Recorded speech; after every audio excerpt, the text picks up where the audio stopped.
Sorry, bear with me a second. I'm not much of a public speaker, so on behalf of my wife and I, we would like to thank you all for coming here today to share our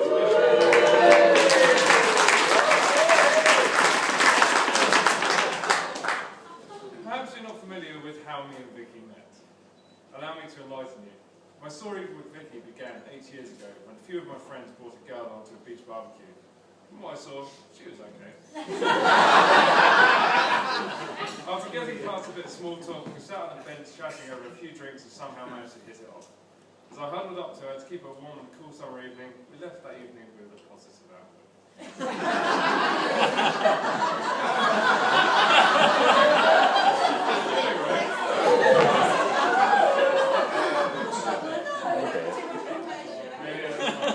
That's not what I was getting at. You could recruit.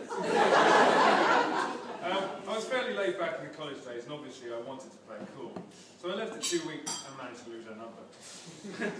One night I went round a friend's house and he started commenting on the fact that me and this girl were getting on so well at the beach barbecue. The penny dropped. I realised I'd completely forgotten to call her or even find out what her number was. I managed to get a hold of a number through one of their friends. Phoned her up, asked for Vicky. When I finally got around to asking the question I'd phoned to ask, I bagged myself a date for the following Monday. What I'd also done is completely ruin her weekend, because she was about to head down to Newquay for a heavy weekend with the girls. Whilst the girls were out getting drunk, chasing guys, Vicky was on her best behaviour, or at least that's what she did. The following Monday came round and our date was imminent. Obviously, being the smooth guy that I am, I wanted to play it cool, turn up a little late. And then, you know, in suspense, looking forward to an amazing night with Dan.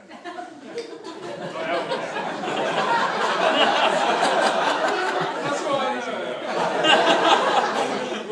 I should really start phrasing things a bit better. This may have backfired a little when it turned out I turned up an hour and a half late, and it must have looked as though I bailed on our date. With three faces staring at me from different windows in the front of the house, I took it to my car and the first date began. I drove us to a local bar where I knew had some good beers and good music in the jukebox. We sat down with a drink and there was a little awkwardness. Obviously it was nothing to do with the fact that she thought I'd stood her up. It must have been down to the nerves of it being a first date.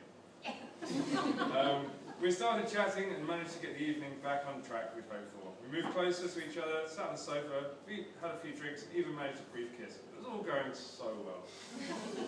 Meanwhile, my friend Al, Ketch, decided to head out for the evening and grab a few beers. They could have chosen any bar to drink in, gone down to the beach, even sat in one of the houses. That's obviously not what they decided. We were still sat on the sofa, having a laugh, a few more drinks, generally commenting on the people in the kebab house opposite the bar. At that moment, two familiar faces strolled in the bar, clearly noted that we were on a date and did the honourable thing, coming closer and sitting down on the sofa next to us. I hadn't clocked it until Vicky told me at a later date, but she thought I'd arranged an extravagant extraction plan where I'd phone the guys to stroll in, intervene, and get me the hell out of there. One sending them a text message. Clearly that wasn't the case. You remember that, do you? We finally managed to ditch the two tag-alongs. And we were back at the front of Vicky's house, saying goodbyes to each other for the night.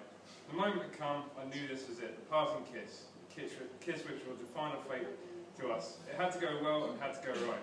We had a few drinks, and we were both pretty nervous, so we moved in. Closer and closer we got until our lips met. The word slobber is an interesting word. The English dictionary defines it as to let saliva or liquid drool from the Needless to say, it was not our best kiss. We parted and somehow I managed to talk her into another date. Don't worry, there's another page, that one's fine. Our next date would turn out better. A simple trip to the cinema to watch Shrek 2 proceeded by heading off to a bowling alley for a few drinks. After turning up half an hour late to pick her up, we headed to the Gunwharf complex in Portsmouth, parked the car, bought our cinema tickets and headed to the Bowlplex to get some pre-cinema drinks. We bought our drinks and sat at the table adjacent the entrance, chatting about things we've been up to, bands we like, and generally having a good time.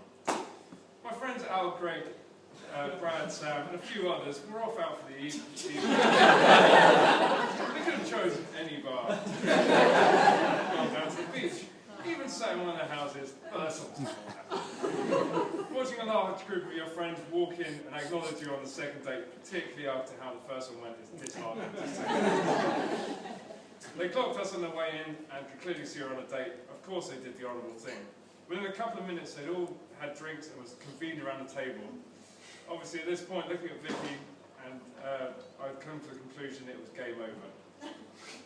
Fortunately they chose to see a different film, and once we managed to ditch them, the evening took a turn for the better.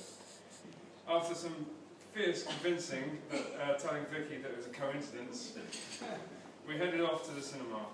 We came out of the film holding hands a lot more relaxed in each other's company. Ironically enough, the film featured a song called Accidentally in Love, which, given how our relationship started off, couldn't have been any truer. This is a drop in the ocean compared to what Vicky has had to put up with me for the past 8 years.